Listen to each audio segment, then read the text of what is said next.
Avec vous. Et avec votre esprit. Proclamation de l'évangile de Jésus-Christ selon Saint Jean. Gloire à toi, Seigneur. Il y eut un homme envoyé par Dieu. Son nom était Jean.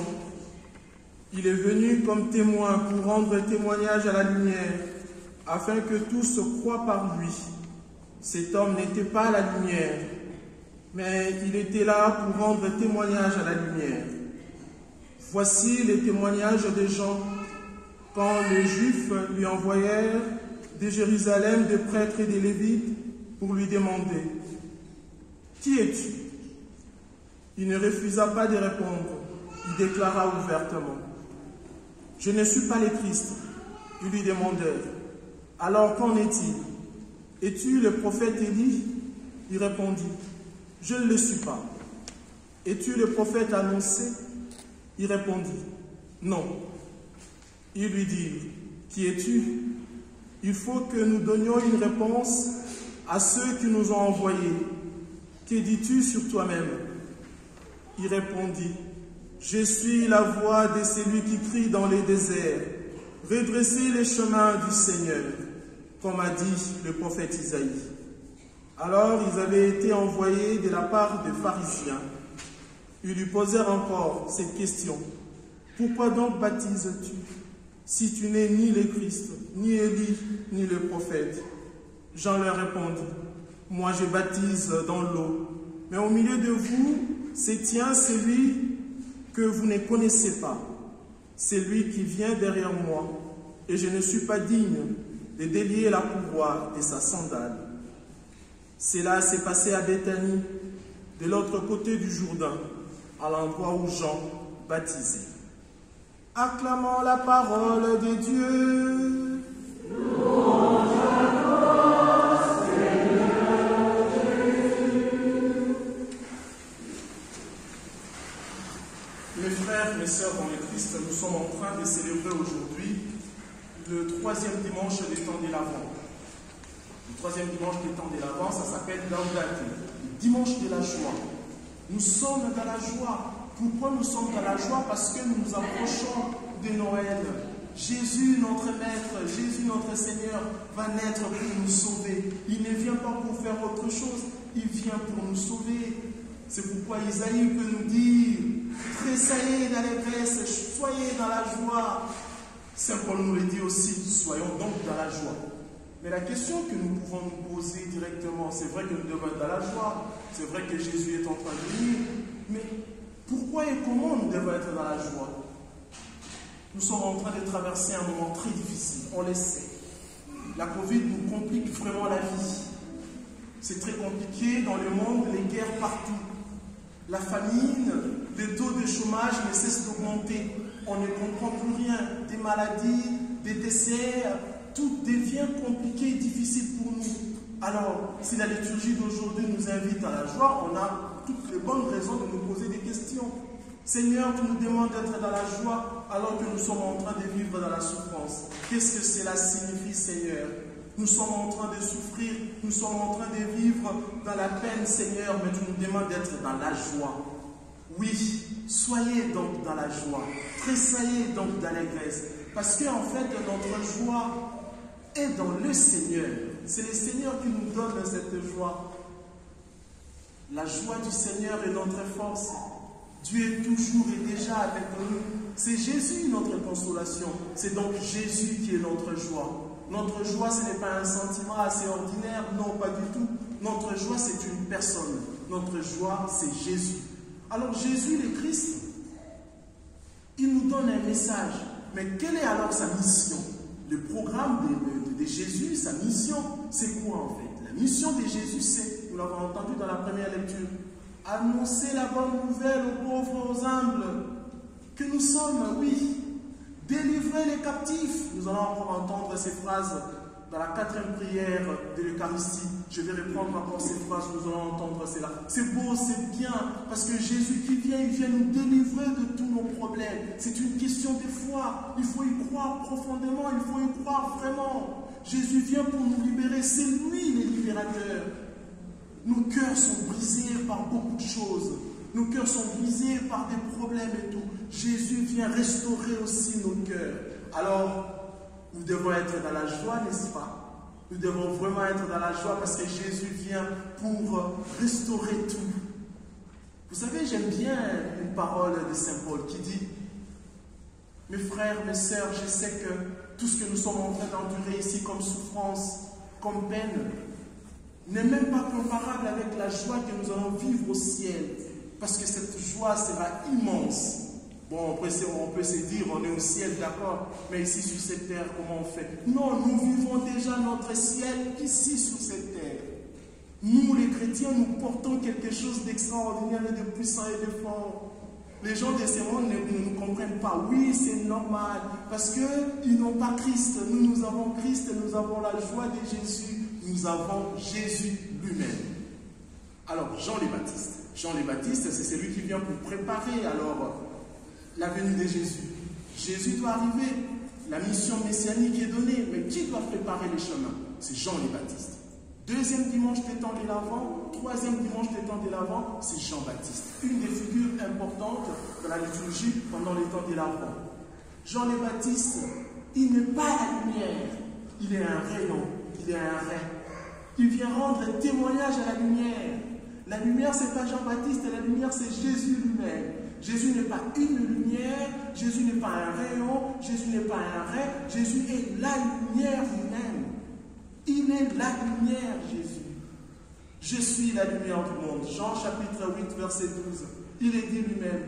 Et si Jésus est lumière, nous sommes nous aussi la lumière de ce monde. Oui, parce que le jour de notre baptême, on nous a remis la lumière. On nous a dit, prends la lumière, sois la lumière de ce monde. Partout il y a l'obscurité, partout ça ne se passe pas bien, partout il y a les ténèbres, la lumière doit être là pour briller. Nous sommes des lumières dans ce monde. Nous devons sauver ce monde parce que ce monde est dans l'obscurité. Nous sommes vraiment cette lumière. Nous l'avons reçue le jour de notre baptême. Alors, nous devons porter notre lumière vraiment dans ce monde qui a besoin des lumières. Mes frères, mes sœurs dans le Christ. Jean le Baptiste se retrouve dans une situation où il est en train de baptiser à tous les bras. Tout se passe bien. Mais les pharisiens et les lévites viennent, les grands prêtres aussi. Tout le monde est là. Après, ils posent quand même des questions. Interrogatoire vraiment. Qui es-tu?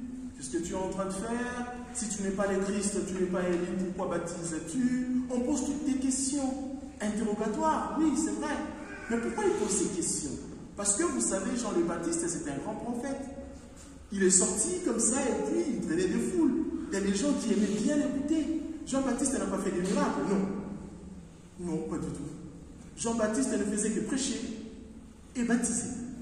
Mais pour cela, il est tout grand. Alors les gens, souvent, on aimait bien l'écouter. C'est tout à fait normal que les grands prêtres et les lévites qui étaient là soient un peu dérangés. Et donc, ça suscitait la jalousie. Et donc, ils viennent poser des questions, c'est vrai, parce qu'ils sont envoyés par les pharisiens et autres, d'accord. Mais ce qui est au plus profond, ce qui motive vraiment cet interrogatoire, c'est la jalousie.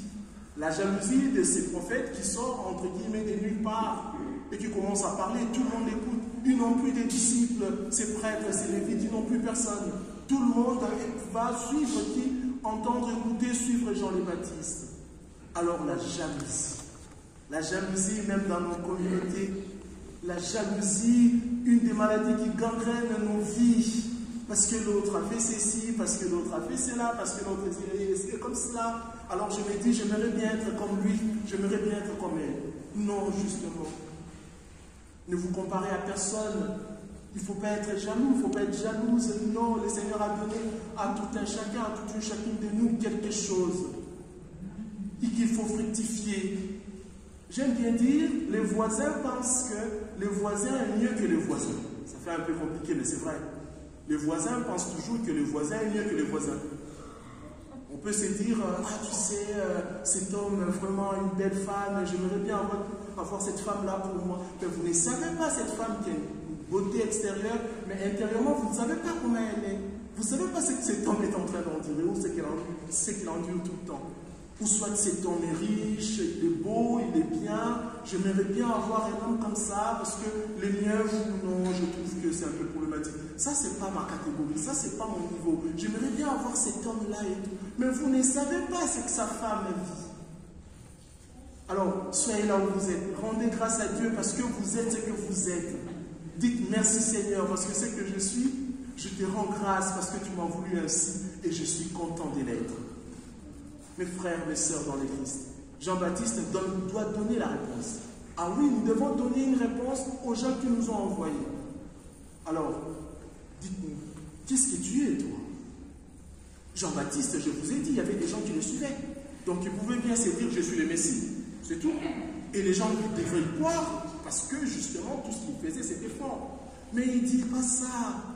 La beauté et l'humilité des Jean-les-Baptistes aujourd'hui, vraiment, nous enseigne. C'est trop puissant, c'est trop fort. Il dit, je suis une voix de celui qui crie dans les déserts. C'est profond, ça. Quelle humilité. Je suis qu'une voix. C'est puissant. L'humilité.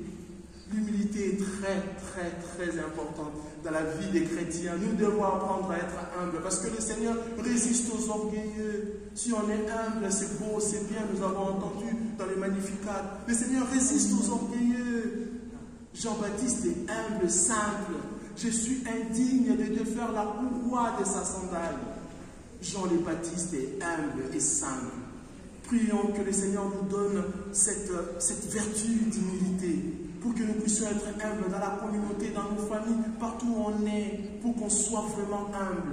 À chaque fois que nous sommes humbles, nous sommes en train de faire vivre, de démontrer que nous sommes vraiment apôtres de Jésus. Jean-le-Baptiste nous le prouve, nous le montre aujourd'hui. Jésus qui fait un témoignage sur Jean-le-Baptiste, parce que justement il est humble, c'est Jésus qui dit quelque chose sur Jean-le-Baptiste.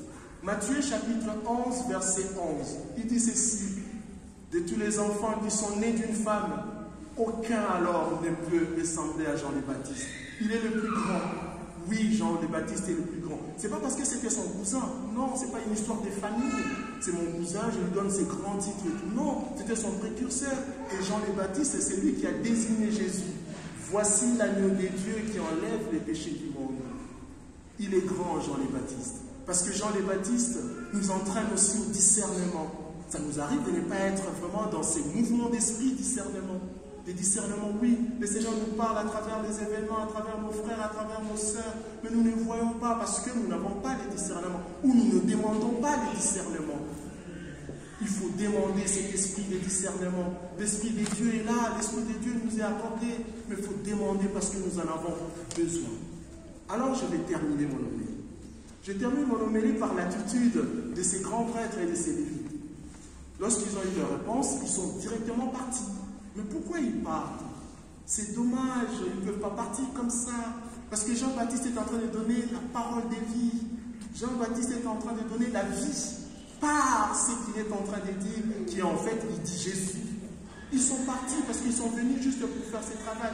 Alors ils ont fermé leur cœur. Ce sont des orgueilleux. Ils se disent, nous on connaît beaucoup de choses, on maîtrise beaucoup de choses. Qu'est-ce que Jean-le-Baptiste va nous apprendre? Rien du tout. Alors ils ferment leur cœur. Mes frères, mes sœurs dans le Christ, ça nous arrive aussi de fermer notre cœur, de ne pas vouloir voir ce que le Seigneur veut vraiment nous donner, nous enseigner.